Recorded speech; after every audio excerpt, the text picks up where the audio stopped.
Well, I really came to this subject because of the 2000 election. I teach at Florida State University, which is in Tallahassee, the capital of Florida, and I saw a lot of laws broken. I mean, literally, and I'm an expert on Florida government and politics, and I knew the law, and I saw people just disobeying it, and I thought, well, eventually they'll investigate this. Something will come, they'll go clean this up. And so I kept waiting for an investigation. And of course, Jeb Bush was the governor. He wasn't going to investigate it. But the U.S. Civil Rights Commission came in and they subpoenaed Bush and Katherine Harris and a head of a data corporation. And the data corporation was the most interesting because we had a contract with this company, the state had, to identify felons on the voter registration list. And this contract was executed, first time we've had a private contractor do that, and there was some hanky-panky about the issuing of the contract. But this, during the testimony, this vice president of this company said that he went to Katherine Harris and he told her, well, the criteria you're using is too loose. Like they would say, if we'd take Joe Smith, Joseph Smith, Smith Joseph, Joe Smith, and he said, you got to tighten it up. So you've got multiple matches with race and ethnicity and name. And so you've got the right people. And Harris said, no, we don't want to do that. We wanted this to be loose, and we're going to, get a complete list, and some of them will be wrong, but we'll clarify it at the local level. There was never time at the local level to clarify it. And so when the election occurred, it was a disaster, just a fiasco. People are told you're not on the voter list, and they'd complain, why not? And then you'd have this, long delay and long lines. Well, he came and testified, and he was asked. He had submitted an initial bid to Katherine Harris and had not gotten the contract, but then they rebid it, and he bid 5 times more. He asked for 5 times more money than he had asked the first time, and he got it. And they asked him under oath, who told you about doing this? And he said, a little bird. And that's all he would say. He wouldn't go into it. But it was, there were things like that you would see the investigation just be stymied, and it really never went anywhere. So I wrote a book on the 2000 election, and I actually listed the crimes that had been committed and some of the people who had done it, and it was published by the University of Florida Press. So it was an academic book, and it was peer-reviewed. It didn't get a lot of attention because, basically what I said was, if they had counted all the votes, Gore would have won. People don't realize that. There's a lot of confusion about it, but most of the ballot errors were people that were filling in a circle for a candidate and then writing that candidate's name in a line at the bottom of the ballot. And a lot of times it was Gore, and they'd write in Gore. They just wanted to be sure you knew who they were voting for. Well, the machines kicked that out, and we didn't know that during the recount, but later the ballots were counted by the National Opinion Research Center at the University of Chicago, and they determined that 2/3 of the uncounted ballots were these write-in overvotes. And so, but it was very, very frustrating because at the time people were saying, get over it, move on. So anyway.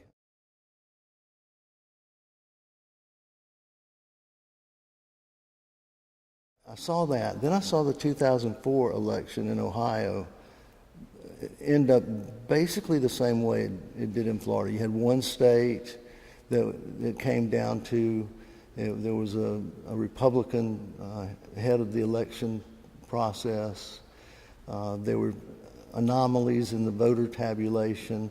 There were inadequate machines placed in the Democratic precincts and all that. So and I have to say, a few people in Congress did say something about it. They actually protested the election, but it was, it never got anywhere. But what I started thinking was, this seems to be the same kind of crime, twice in a row. And then one day, I don't know what possessed me to do it, but I made a list of all the suspicious events and known crimes. So like the Gulf of Tonkin and the Kennedy assassination, Robert Kennedy, Martin Luther King, Iran-Contra, Watergate, the attacks on Daniel Ellsberg.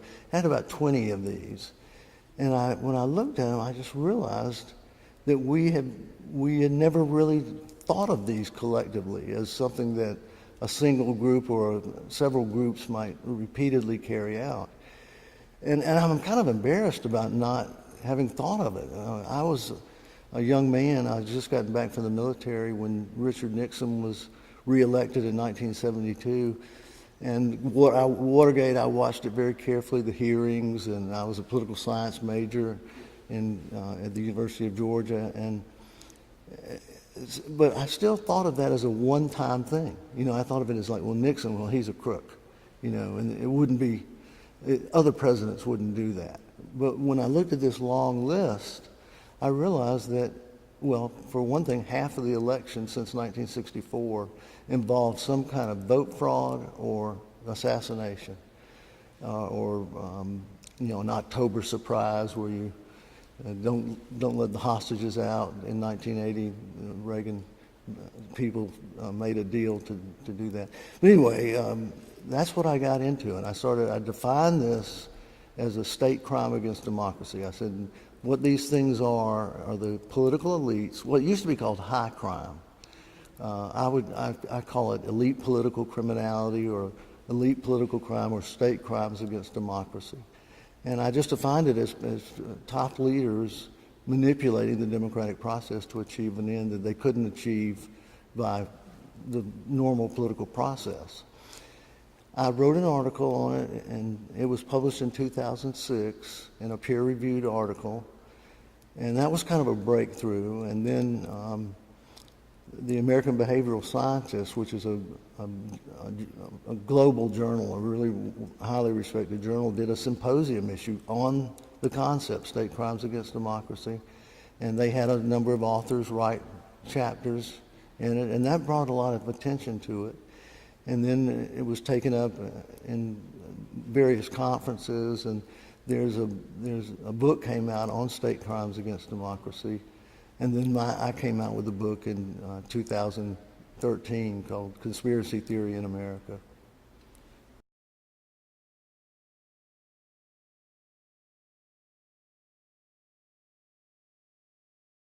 When Kennedy was shot, he was taken to Parkland Hospital. The limousine had blood all over the back. That limousine was washed while Kennedy was still in the hospital, not even pronounced dead. It was shipped back to Detroit and rebuilt in the next 2 or 3 days so that all the evidence was gone. This is the kind of thing that happens over and over. The anthrax letter attacks. There are real questions about whether we got all the information on that, and if some of it was kept from the American people. If we had a legal code that defined this, and we set up some procedures for investigations. The other thing is, we've got to have a law that says when a person is killed, whether he's a president or whatever, we investigate it as a murder. We don't put a commission together. We don't put a special task force of J. Edgar Hoover's people. But this is just normal business for government. When Nixon was getting into so much trouble with Watergate, one of the Nixon tapes has him saying, "We need a commission. We need to appoint a commission." But, it's just their cronies, their insiders, and the people that are on these commissions would lose access and money and prestige if they were to, expose the truth. 9/11 is a very good example of why we need to investigate things in a pre-programmed way. That we've got laws that say if you have a major defense failure, you do not clean up the debris in a few days and ship it over to China. You do not let the president and the vice president testify under without being under oath, and you do not let obvious anomalies go uninvestigated, like the failure to stop the hijacked airplanes. How could America's air defense system not deal with that? It's really kind of, we should have at least investigated it and punished the people. If you look at the state crimes against democracy, they have been found out, like Watergate was found out. The people who discovered them, it's not the elites, it's just the everyday police officer, the person checking visas at the border. And what I've wanted to do is for us to start investigating these state crimes against democracy, just like regular crimes. Put some detectives in there, let them interview people, let them threaten them with jail time if they don't tell who was the higher up involved. And so we've just really got to make politics more legal, more legalistic. And we've got to get away from this idea that you have to have a smoking gun. I mean, this is ludicrous. If it looks like the person is guilty, you can go ahead and investigate them. When the founders put the impeachment process in the Constitution because they wanted it to be ready if there was a malicious leader in place. So I'm hopeful that we can categorize this form of crime. We can develop, just like you have juvenile crime and hate crime and white-collar crime, we should have state crimes against democracy and have special laws for it. These are the most serious crimes that are ever committed. They lead us into disastrous wars. They take away our best leaders.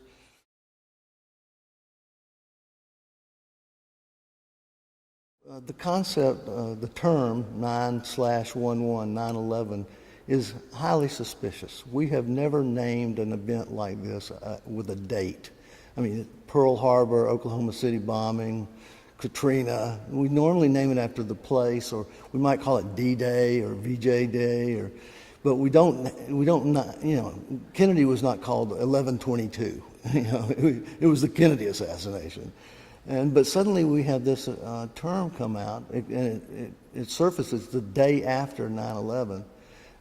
It connects to the emergency telephone number. It reminds you, whether you're conscious of it or not, that you're saying 911. It's like a cry for help, and it also confirmed the government's reaction to 9/11, which was essentially to declare an emergency state and to say that we had to do away with civil liberties and make a lot of changes. The term 9/11 as a date elevates the importance of the event. If it were called the hijacked airplane attacks, or the anthrax letter attacks, or the Day of Terror, something like that, it would have much less power.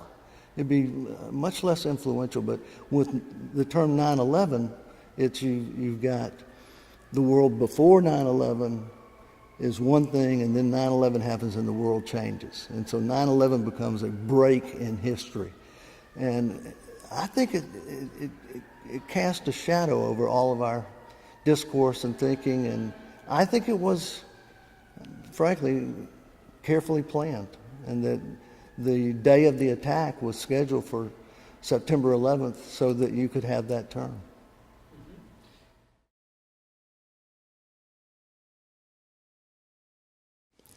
When the Warren Commission report came out in 1964, it was initially met and received well, but then people began to look at it more carefully, and it doesn't take a very close reading to see that there are many contradictions in it. So people began to doubt the official account of the Kennedy assassination. And the CIA actually wrote a memo to all of their media assets, or to their station people all over the world, and told them to go talk to your media assets and tell them if they hear somebody criticizing the Warren Commission report, say that they're a conspiracy theorist, and say there's no evidence for a conspiracy, and these people are just trying to get attention, and they're probably under the sway of communists and things like that. So they wanted to create this term to discredit critics of the Warren Commission. And it gradually And once it was planted, it was applied when people had suspicions about the assassination of Bobby Kennedy and Martin Luther King and George Wallace and the attempt on Reagan. So now it's just widely used all over the place. It's kind of amazing. But it didn't exist in American political lexicon prior to 1967, 68. The conspiracy theory term shuts down communication. People who use that term are not intending to talk with you about anything. They're intending to ridicule you and make you shut up. And certainly that was the way that the 9/11 truth movement was dealt with. But what I wanted to do was name the crime. And because what conspiracy theory, the term does, is it stops you from talking about this particular type of crime. It basically says you can't be suspicious of your political leaders at the top. And 9/11, if you're not suspicious about 9/11, and that's another thing that strikes me about these events is I think they're very obvious.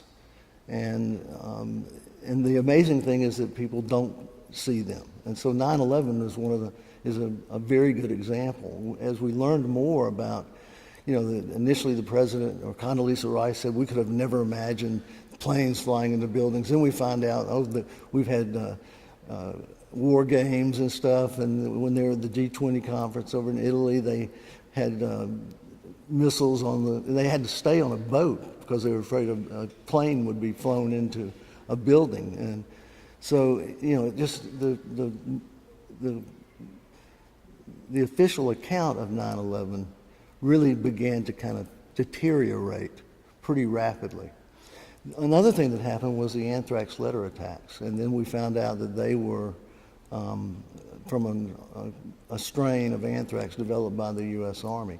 We should have assumed then that if 9/11 was an inside job, if the anthrax letter attacks was an inside job, then 9/11 was possibly the same thing.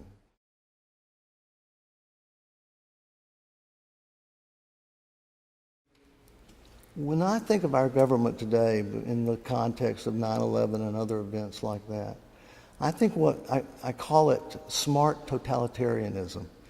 We have a government that's very concerned about what the public thinks and wants it to support its military adventures and unquestioning faith in the leadership and goodness of America.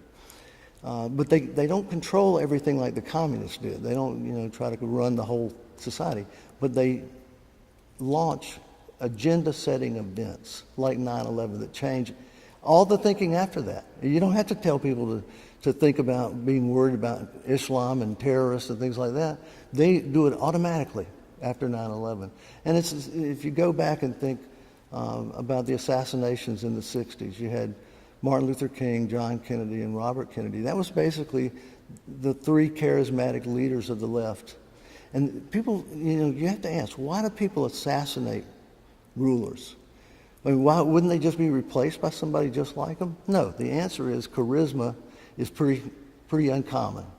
And you get rid of the charismatic leaders and it changes the whole dynamic of the political process. So that's what I think. I think it's the CIA and the Pentagon, and if you look at public policy since World War II in terms of war, it hasn't changed. It hasn't changed no matter whether there's a Republican or a Democrat in it. It was always the same kind of thing: national security, armed to the teeth, protecting our interest overseas aggressively, prosecuting whistleblowers and people that release information. It's all stayed the same, and I think the reason for that is it's all run by the same people. I have this joke that I tell people. I can imagine President Obama, when the first day he's in office, they come in and people from the CIA say, "We want you to watch this film," and they show him a film of the Kennedy assassination, but from an angle that nobody else has ever seen. And I think Obama and I think most presidents are aware that if they buck the system, they will end up just like John Kennedy, and they don't push it very far. When Jack Ruby was interviewed by the television reporters, it was only one interview that he ever was allowed to do. He said, the United States government, a new form of government, has been established. You don't know it, but it's a whole new form of government. I think he may have known of what he spoke. I think he was on to something. And what happened is the presidency and the normal political process really became rather unimportant when it came to war and peace and military defense. And that's controlled by, I mean, look, Eisenhower told us about this on his way out. He had been a general, the top general, and he said that the military-industrial complex is gathering enormous force, whether it wants it or not. And so that's what we've got. We're basically a very sophisticated totalitarian system that works craftily with psychological warfare and agenda-setting events and assassinations and linguistic manipulation. You know, everybody knows they use spin, but what people don't take from that is spin can be essentially weaponizing language. You can take and build words. You remember the word homelessness? We use the word homelessness now. Prior to 1985 or so, what we called a vagrant was a bum or a hobo, and we wanted to get them out of town. When you call them homeless, you start thinking of them as a victim. They've lost their home. We've got a solution. They need shelter. And so the language is terribly powerful. And if you can slip in certain words, you can shape, you know, all kinds of thinking. And I think that's, you know, we don't indoctrinate. We just manipulate the language.